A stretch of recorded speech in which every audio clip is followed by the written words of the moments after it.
Hello there, you beautiful fantasy owners. After a week off, we are back and with some amazing fantasy advice as always. Hopefully last time you heard from me, you picked up Mr. Chris Rolfe. I don't like to toot my own horn, but toot toot. Just saying. So, do I have it in me again this week? I personally think so. So who am I keen on and what matchups do I like for this week? Well, since it's a double game week, let's start off with some of those matchups. We've got some interesting games coming up, and if you pick accordingly, you should be able to come away with some serious points this week. So let's jump things off with Columbus. Yes, they did lose on the road to Toronto this past weekend, but that was without the help of Higuain. Now, I don't know why he wasn't in the roster, but I would guess that he'll be back for at least one of these games coming up, but there are plenty of other guys you can fill your roster with from this team. The two who stand out most to me are Tony Tchani and Ethan Finley. After last week's performance by RSL, I see Columbus taking it to them at home. Which segues me into RSL.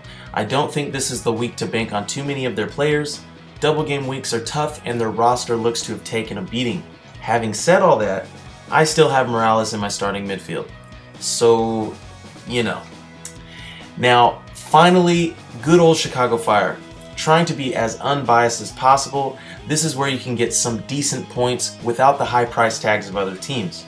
I'm personally going with myself and Harry Shipp up top this week, and I think you should seriously consider adding Jeff Larentowicz, Grant Ward, or Dilly Duka to your squad. It'll save you some money and you can apply that money saved to another position on your roster. So that's it for double game weekers. Additionally, the matchup this weekend of LA versus Chivas I really like, regardless of them being without Robbie Keane, who will be called up for international friendlies. Stack your side with players from the Galaxy. I think easy points will be gained from that matchup this week. Oh yeah, and one more player, Adi of the Portland Timbers. Now is the time to buy this guy because I feel the price will only be going up. He's a big, strong guy with good feet, and I feel he'll continue to do well for the rest of the year.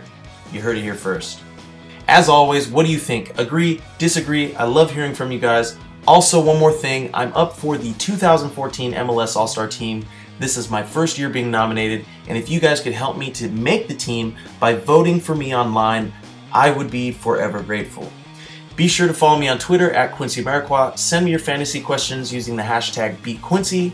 Join my private hashtag BeatQuincyMLS Fantasy League. We've just tallied all the points for the month of May and put together some sweet prizes. Sweet prizes. You can see what the month of May winners will be getting on the next episode of Quincy Time, which will be hitting your computer inbox YouTube stations very soon. So be sure to go check out our newest episode. That is all for me. I will see you guys next week.